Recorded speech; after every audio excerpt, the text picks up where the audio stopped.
تمہارا ہر ستم بھولا جا سکتا ہے، لیکن وہ ستم جب تم نے اپنی زندگی میں میری جگہ ہوتے ہوئے کسی کو دے دی، وہ بھی اسے جو اس جگہ کے قابل نہیں تھا، کبھی نہیں بھولا جا سکتا، کبھی نہیں۔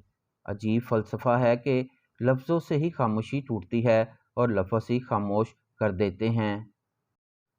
رزق کی کمی اور زیادتی دونوں برائیوں کی طرف لے جاتی ہے۔ دشمن سے بچو اور دوست سے، اس وقت جب وہ تمہاری تعریف کرنے لگے۔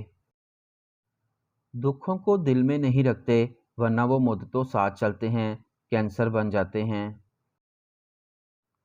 کبھی ایسا بھی ہوتا ہے کہ الفاظ سے کہیں زیادہ کسی انسان کی خاموشی تکلیف دیتی ہے۔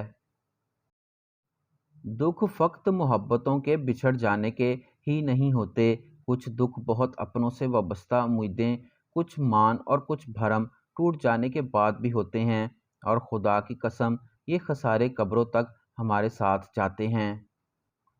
جو عورت تم سے سچا پیار کرتی ہے وہ تم سے کبھی نہ کبھی یہ دو باتیں ضرور پوچھے گی۔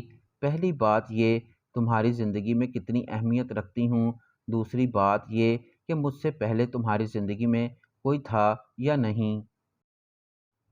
لوگ کہتے ہیں عورت وفا نہیں کرتی، اگر عورت وفا نہ کرے تو دنیا میں کوئی رشتہ قائم نہ ہو۔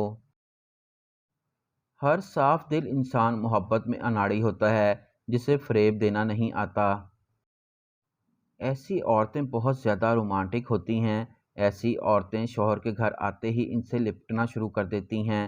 نمبر 3، ہم بستری کے لیے ہر وقت بہت گرم رہنے والی عورتیں رات کو شوہر کو ٹھیک طریقے سے سونے نہیں دیتیں، بہانے بہانے سے اپنے شوہر کو ہم بستری کی طرف مائل کرتی ہیں، کبھی سوتے ہوئے ان کے سینے پر اپنا ہاتھ رکھ دیتی ہیں، کبھی ان سے لپٹ جاتی ہیں اور اپنی ایک ٹانگ اٹھا کر شوہر کے عضو تناسل کے پاس رکھ دیتی ہیں۔